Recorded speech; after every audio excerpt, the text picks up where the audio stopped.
Alright, ladies and gentlemen, we've got a new video in store for us today, and it's by none other than Sayeki. I don't think I've seen any content from this individual, but I did see in the thumbnail they were comparing gearing systems. They had echoes on the screen, they had artifacts on the screen, they had a lot, and just kind of looking through some of the video previews, they're going over a lot of different games, and it's a beefy 20-minute one, so get your popcorn ready. I'm excited to hear about where Wuthering Waves is placed. I'm excited to hear about where maybe I think the other big four gacha games have placed, and I'm hoping to see some games ranked a lot worse than others and some games ranked particularly high. You can imagine which ones I'm talking about. So with that, let's go ahead, let's get right on into it and see where everything's lined up. If there's one thing that kills my excitement for a gacha game, it's working with a needlessly convoluted gearing system. Genshin's artifact grind, Wuthering Waves' echo abilities, Nikkei's overload gear, Girls Frontline 2's weapon attachments. From farming RNG relic substats to a separate equipment banner to pull from the gacha game market has progressed to a point where at least some of these systems are in place one way or another. Mobile games are in nature live service, and most people understand that there must be some form of player retention in place in the game mechanics to keep you coming back daily. I doubt most people enjoy farming artifacts or grinding the living hell out of endgame upgrades.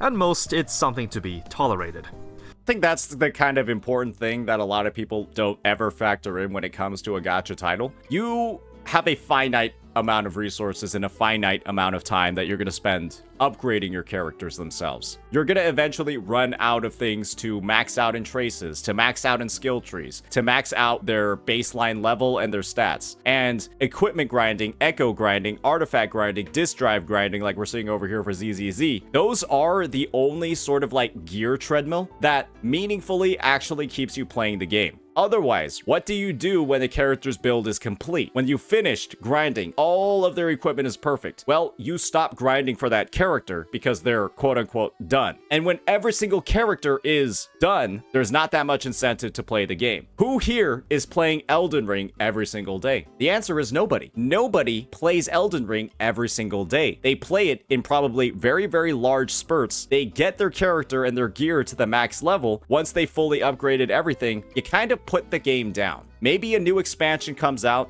maybe a new boss or a new zone comes out and you go back into it. But in an RPG style game, once you're done grinding and you complete all the content, you kind of don't typically play it over and over and over and over again on a daily basis. And that's what live service games want you to do. That's how they drive the player retention. And that's why in gearing in games like this, you can't get everything right off the rip and just have maxed out stuff with very low playtime. It's a business model. Keep that in mind. Tolerated.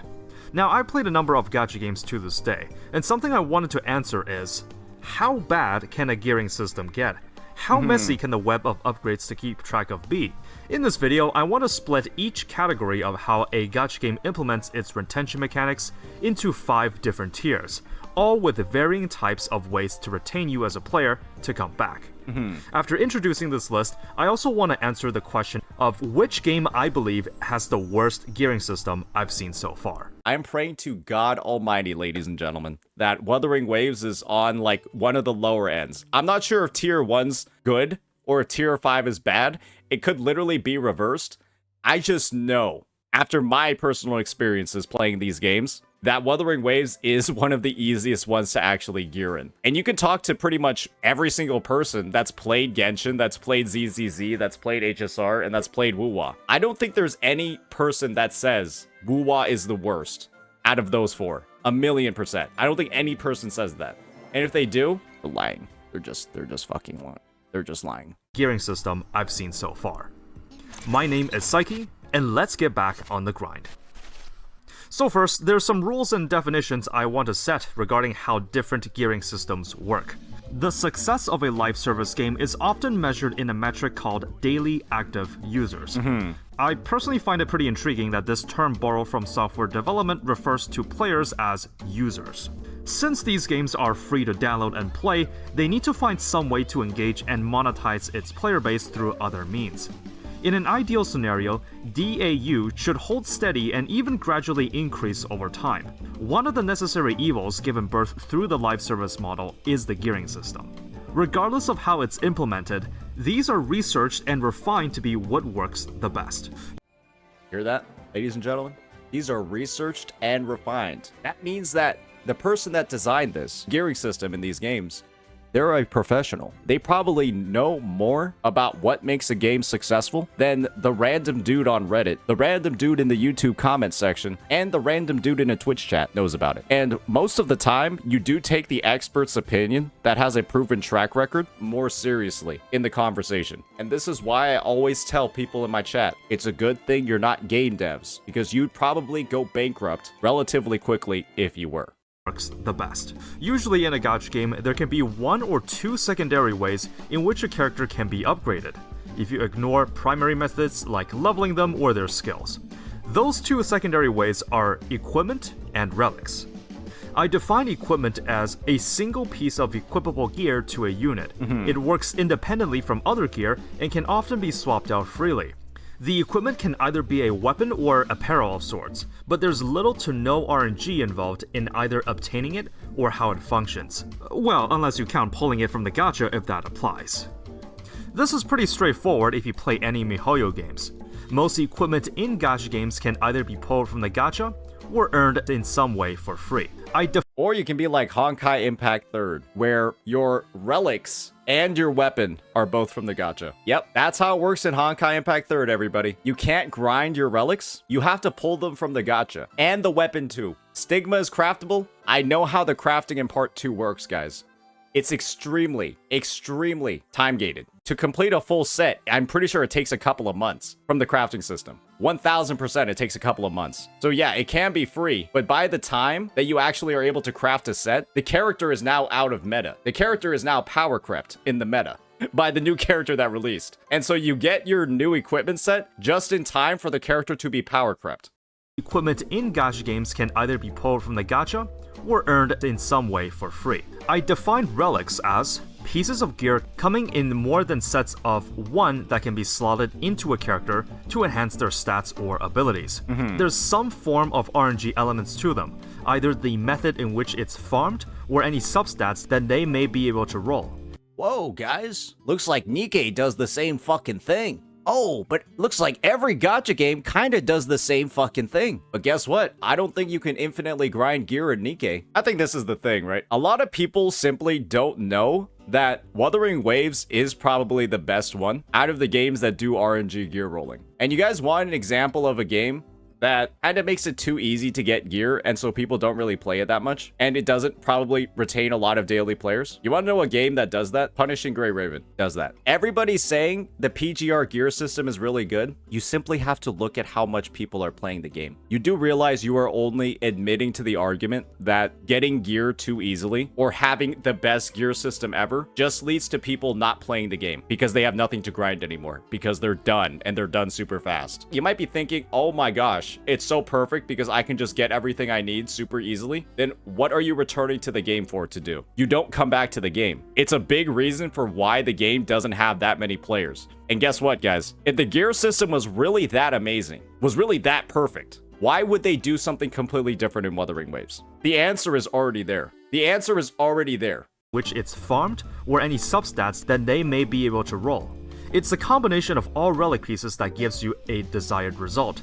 You can kind of think how if you only slotted in some, but not all of the slots, then the build would feel incomplete. You might be able to reroll set substats at times, but regardless if you can or not, these will qualify as relics. Again, I don't imagine most people will have trouble visualizing the differences between the two. With that out of the way, let's move on to the 5 tiers. Gear is how I classify how each gacha designs its gearing system. Obviously, searching for the worst one out there only makes sense when you can compare it to something it's worst to. Please note that this 5-tier list is not necessarily an objective best to worst list of game design, as some players may see things a bit differently than I do. But it's how I like to categorize the gearing mechanics in a gacha game. There will be pros and cons to each approach, but I will be disclosing which one I think is the worst at the end. This is also not an exhaustive list. I undoubtedly have not played every gacha game there is, so I'll be limiting myself to showing examples from the ones I'm already familiar with. I mean, just based off the examples that he has, it looks like bro's got a shit ton of them. Bro does in fact have a shit ton of them. So, let's get right on into it. Tier 1 is what I call the elementary. This is the purest form of progression with virtually zero RNG involved. Tier 1 gearing systems have either 0 or just one form of equipment needed on a character, but that equipment must be earned or bought with in-game currency. It cannot be pulled from the gacha, nor directly purchased with cash. In addition, or lack thereof, there's no relic system at all. The two games I can accredit this Tier 2 are games such as Reverse 1999 and the late Alchemy Stars. In Reverse... Keyword. The late Alchemy Stars. That means the game has EOS'd. Keep that in mind. It is no longer in service because it did not make enough money. It did not retain enough players. Why do you think these devs do this? The answer is right here. The answer is literally right here, guys. And the late Alchemy Stars. In Reverse 1999, the side tube is equipped by units to gain additional stats and passive skills. The side tube effects are concretely set, no RNG in that aspect.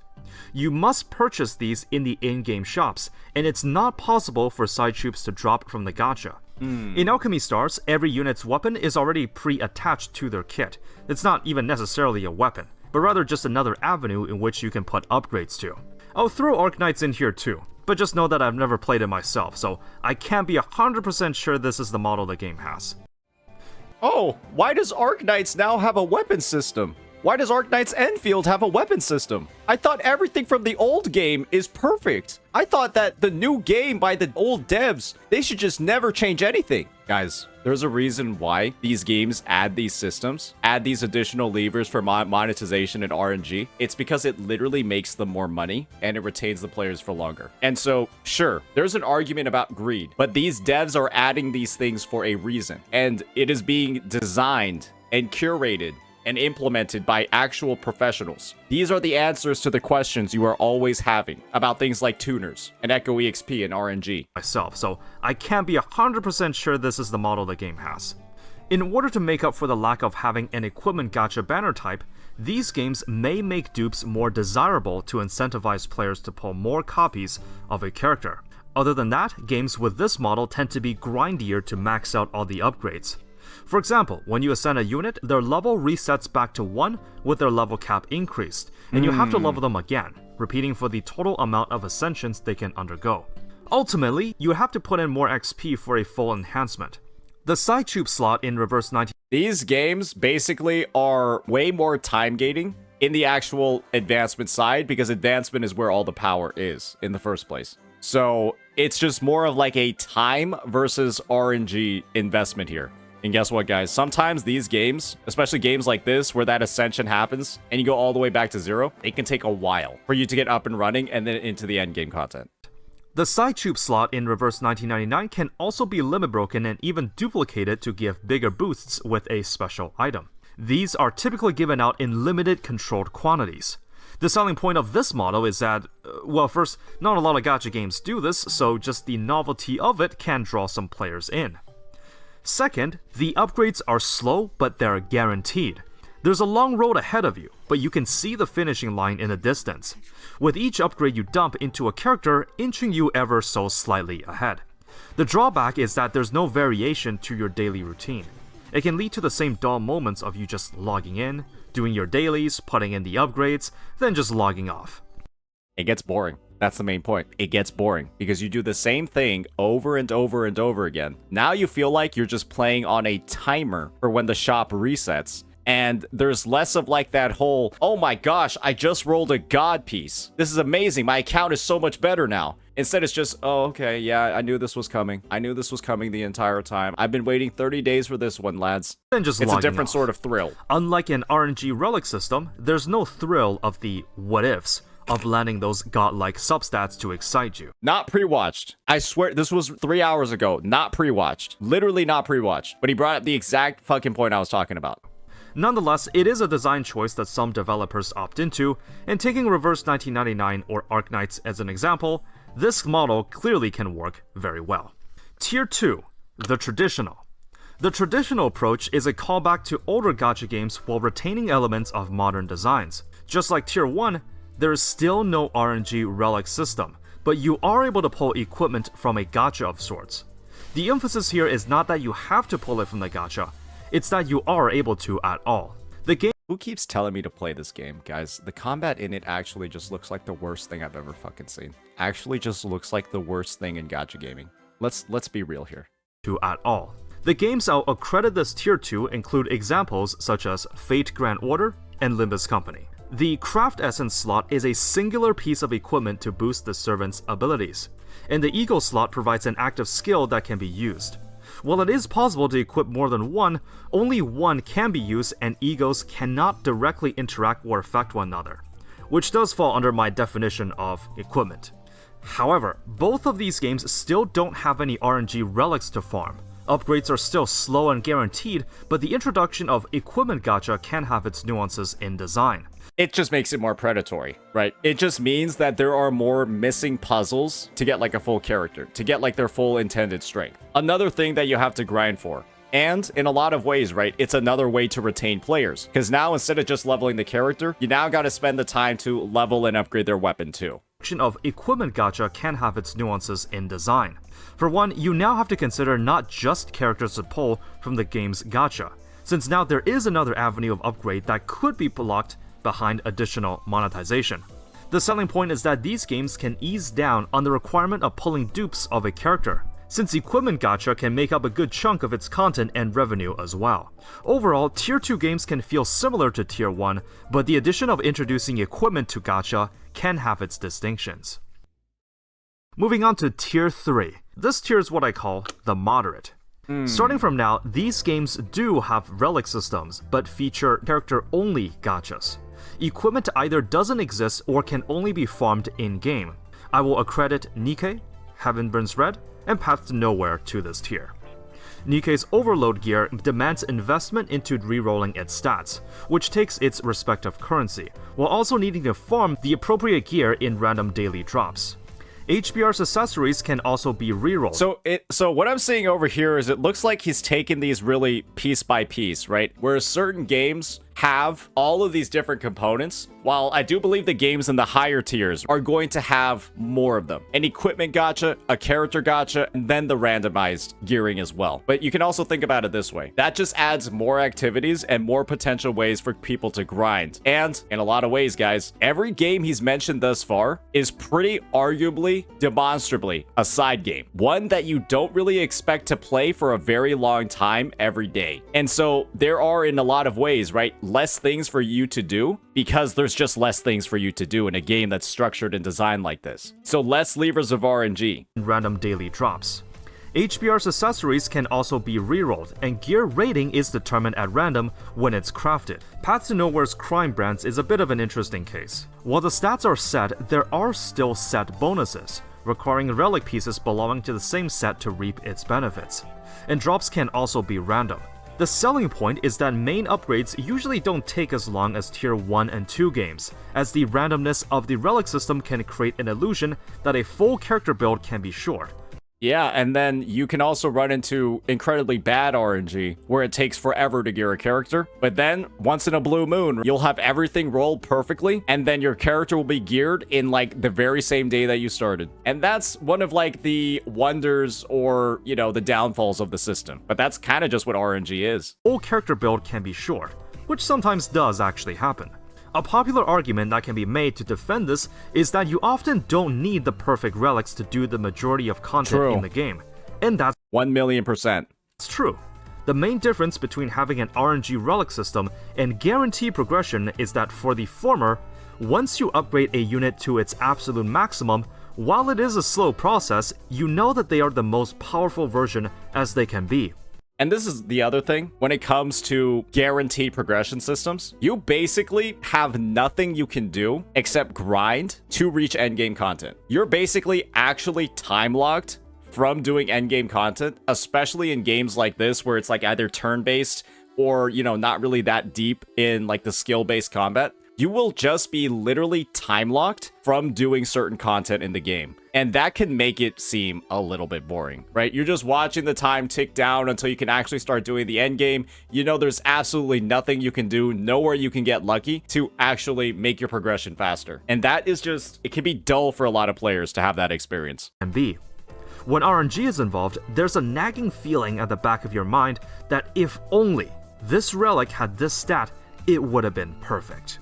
There's a lot more variability now. The upper limit of min-maxing has been blurred. These games may have a secondary upgrade system similar to equipment, but at the end of the day, you still only have to worry about pulling characters from the gacha. Tier 3 games can allow you to have a taste of feeling the immense amount of satisfaction of completing a character build or landing those perfect stats, while also not having to worry about another type of gacha banners. Of course, just like Tier 1, they can also make pulling duplicates more desirable in order to make up for the lack of equipment gacha. That's another thing that people don't really factor in, is that when you don't have the weapons or you don't have the weapon banner, that makes the dupes and the dupe system a lot more attractive to people, because that is now the only other way from the gacha to strengthen your characters. And we all know from games like WuWa, dupes are probably one of the most unnecessary things in the game. Tier 4, the Contemporary. This category is what I like to call that name. The Genshitification of gacha games. The Genshitification. When MiHoYo released Genshin Impact, something must have clicked for a design like this. While this system has appeared before, it's not until the artifact system dropped until it saw widespread use. Most of the modern releases will fall under the Tier 4 category. Here, you are able to pull equipment for the gacha, and at times even a dedicated banner for it. Guys, is it fair to say that Genshin Impact is probably the most successful gacha game in the past 5 years? Is that fair to say? By that logic, they're probably doing something right when it comes to this system. And if Wuthering Waves and Honkai Star Rail and Zenless Zone Zero all have similar gearing systems, and they all don't have the COVID buff, and they still are able to retain players using the same sort of like RNG gated system, it's probably fair to say that it's kind of working, right? And do remember, there are professionals designing this. Actual professionals designing this. And at times even a dedicated banner for it.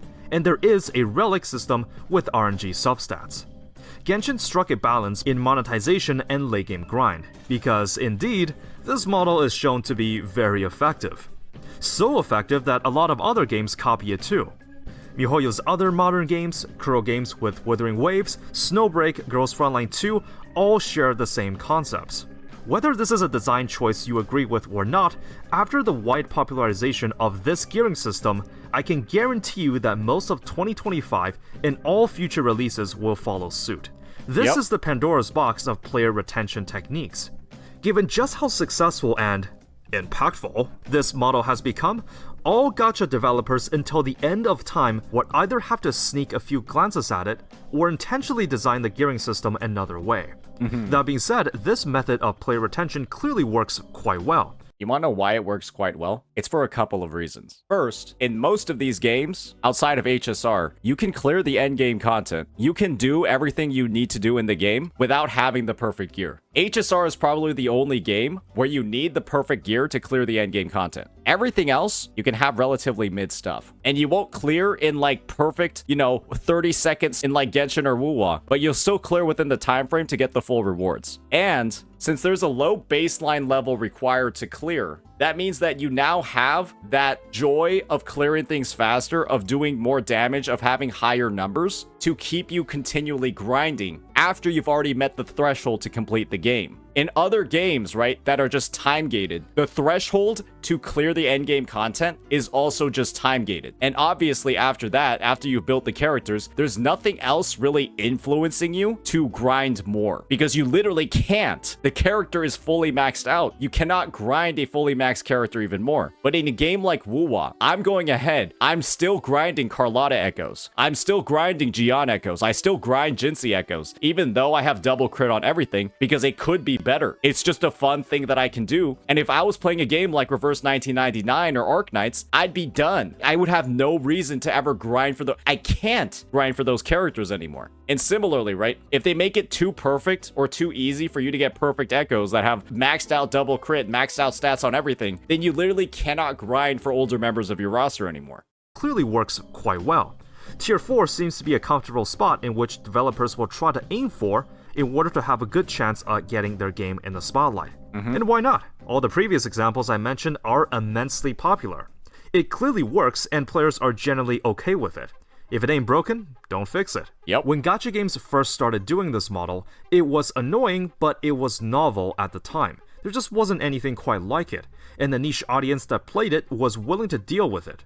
As more games do RNG relic systems, player tolerance of it goes down, which means that developers need to reach some form of compromise to make it look more manageable.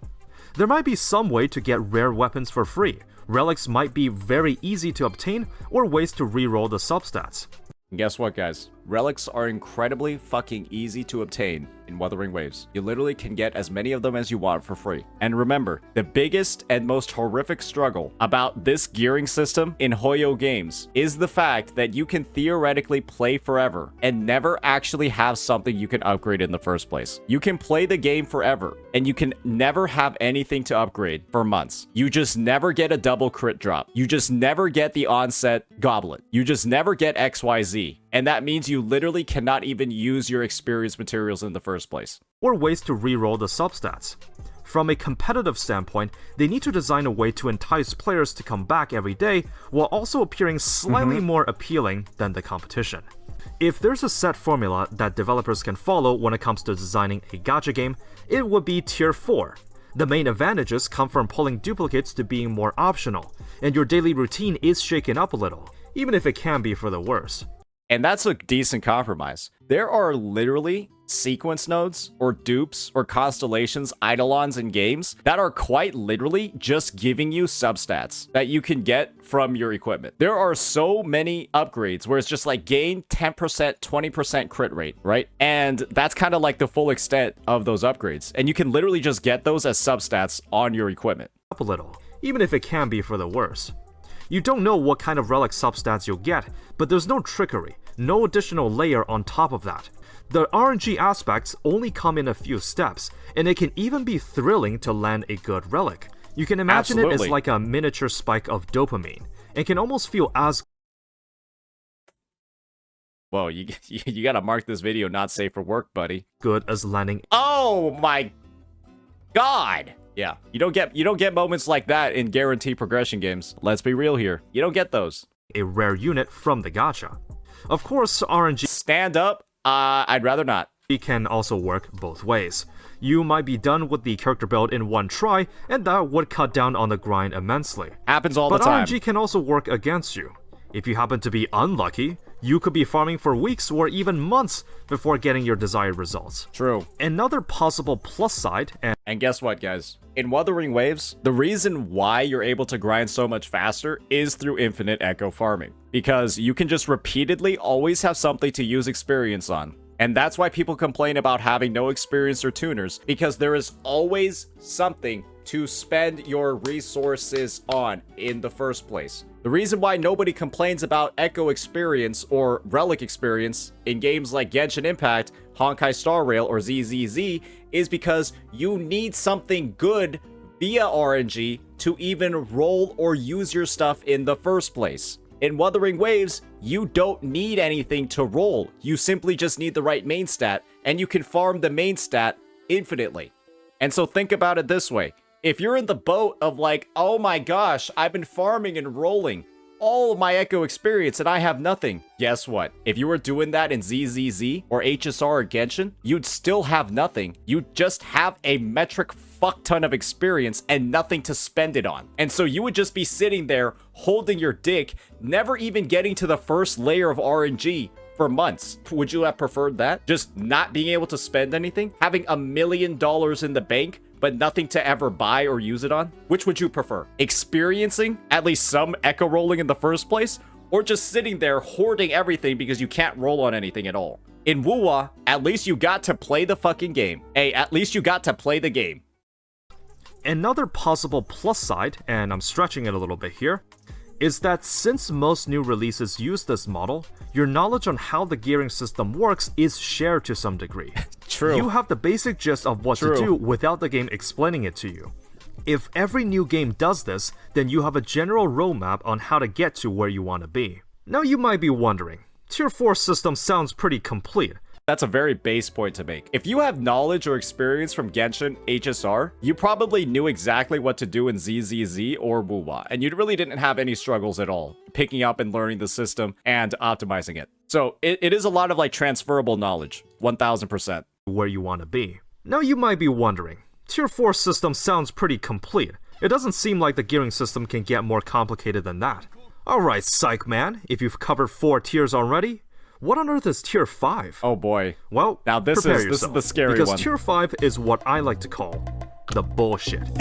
While everyone may have their tolerance levels of complexity of late game farming, tier 5 games take the cake for me for being some of the most excessive Tower and of Fantasy, convoluted baby. systems I've seen in a gacha game. Oh, Not only does boy. it have all of the aforementioned features of tier 4, Solo there's some leveling kind of arise. extra layer or complexity or annoyance to take navigating the gear system to the next level. I will give a few examples of this, but just know Is that this I Raid actually Shadow enjoy some of the Legends? games I'll talk about. Oh god. This portion of the video is a critique purely on the gearing system and nothing else. There's a handful of titles I'd fit into this category, but to be honest, there's likely 1 or 2 ways it can annoy you in its gearing system, but it's still manageable. Such as how in the PvP gacha game Epic 7, Oh, you this is have Epic to 7? pay gold to unequip gear. It What? You have to pay gold to unequip gear. That's crazy. That's crazy. equip gear. It wouldn't be that bad if it was a single player game, but due to the nature of its main mode being PvP, gear quality is extremely important. When I tried out solo leveling Arise, there were a total of 8 relic pieces, all with their own substats attached. Oh fuck Normally, me. I wouldn't have passed this game to this tier by that alone if it weren't for the fact that when you upgrade an artifact, you have to use a special currency on top of gold, and the upgrade could fail, its failure rate increasing the higher you upgraded. If the upgrade fails, you don't get your resources back, you just have to keep going until it succeeds. Just imagine if you tried tuning something and it failed. And it like deletes the substat from your echo. The echo overclocks in your inventory and just fucking dies. Yeah, I don't know about that one, man. I don't know about this one, man. You just have to keep going until it succeeds. If you think these are bad, there is a game I would like to award the crown to for the most complex gearing system I've seen so far. Which one? I love Brown Dust 2. I had a blast going through the story and I being bet you do, introduced to buddy. the cast. This game does a lot of things well, primarily its generosity and fan service elements.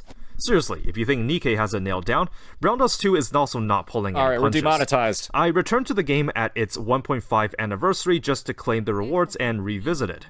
And one thing that's kept me from making it a mainstay in my catalog, and why I'm most likely not making a follow-up video on it, is due to its gearing system. Let me break it down. Ooh boy. Every unit can have a maximum of 5 pieces of gear, one of which is the equipment that each character will have their exclusive, which is to be pulled from the gacha. Okay. Only that respective character can equip their exclusive equipment. In order So the weapons are locked. Cool. their exclusive equipment. In order to craft gear at all, you have to gather enough raw materials. This can be farmed via various maps using daily stamina. Then, since UR tier gear is the only one worth considering in the late game, you'll have to convert the materials to its higher grade level with a dust currency. For UR gear specifically, you also need a special crystal currency that's given out in events and other activities in controlled quantities. After that, when crafting gear, its actual rating is randomly rolled from 4 possibilities, from grade +1 to +4, 4 obviously being the best. Your odds here are not very good. As you can see, since the most late game builds will want +3s or 4s, you actually only have a 20% chance of landing it. So, anytime you're complaining about echoes, ladies and gentlemen, do recognize it could always be worse. Do recognize it could always be worse. With 4s having a measly 5% chance of dropping. Since there's no way to upgrade the tier of gear from a +1 to +2, for example, what you get from crafting will remain that way forever. You can dismantle gear, but you don't get the original crystal back from forging it to begin with. So after you get a +3 or 4 relic, you're far from done. Now you can level it to 9 while boosting its stats, but not so fast. Each upgrade attempt could fail, and you just have to keep going until you get it. After reaching level 9, the total amount of stats given to the relic's main stat is still not set in stone. It's also random from a range. The gear is now rated based on 3 letter grades, with S obviously being the best. You now have to re-roll the letter grades using gold. This process also uses solo leveling Arise's method of requiring a different powder currency. Now, getting 3 S's is very unrealistic. How much shit do you need to upgrade something in this game? You need like a fucking Excel spreadsheet just to manage your gear. Oh my god. The fan service in this game has to be crazy for people to keep playing it. 3 S's is very unrealistic, but even if you go for triple A's, it's still gonna sink a bit of your gold reserve. So after all that, surely we're done, right? Oh no, well, there's more? There's still the relic substats. Now using I thought we were done. a different crystal currency and more gold, you can reroll the 3 substats of the relic. You can lock a few in place, but doing so will greatly increase the cost per roll. Once that's done, you just have to do this 4 more times for each character. Okay. If you use the least it's in-game only link 5 to the pieces. page showcasing the odds and probabilities, you'll soon realize that maybe it was for the better if you didn't know the rates instead. The only positive I can think of is that you might feel a sense of satisfaction or superiority that you're able to navigate and conquer a system like this. Well, yeah, of course. And you know what? 1,000,000%, guys, that you can buy all these in the store. I actually like this review quite a bit. That you're able to navigate and conquer a system like this. Plus, since Brown Dust 2's units are costume-based, you only have to get a full set and all of that character's variants will be wearing it. I'm sure someone can make the argument that you can swap gear around, so it's not as bad as I make it out to be. But what I am trying to say is that the existence of this gearing system is what annoyed me enough to not want to stay. I'd still recommend giving the game a shot, as all the other positives still make it worthwhile. But my award for the worst gearing system so far goes to Brown Dust 2. I mean, I think based off of every single thing he said, there's probably at least about 5 or 6 different layers of RNG in this to actually get a piece of equipment that's worth using. And sure, you only need 4 pieces and it's not like solo leveling's fucking 8, and you can't transfer gear, but oh my god. This is nuts. This is insane. So what have we learned today? Well, game designers must strike a balance between healthy player engagement or just plain annoying to play. The next time you see a separate equipment gacha or RNG relics, you might think that the game doesn't need this junk to be a fun game. The experience would have been so much more enjoyable if these weren't present, and you'd be absolutely correct. These games don't need these mechanics to be the most fun it can be. It's a small stain on an otherwise spotless experience. However, the gearing system goes hand in hand with the live service nature of mobile games, and it's a compromise that everyone must be accustomed to.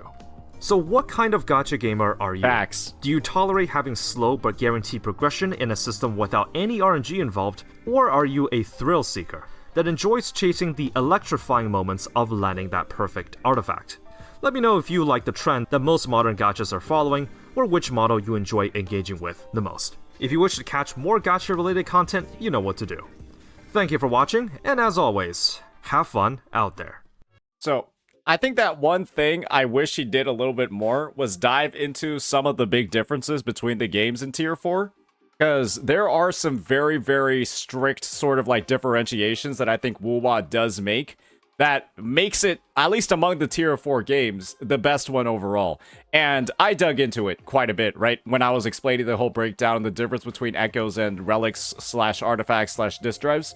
But yeah, I think overall this was a fantastic overview. I learned a lot of new things. Some things that I honestly wish I didn't know at all. I wish I didn't know about solo leveling, Brown Dust, or Epic 7, because holy shit, those gearing systems are absolutely fucking atrocious. And they just sound terrible in pretty much every single way. So with that, I'm going to go ahead and give Saeki a good old sub, because this was, in my opinion, a bit of a banger. So with that, let me know what you all think. How bad are these gearing systems, or how good actually are they? And peace out.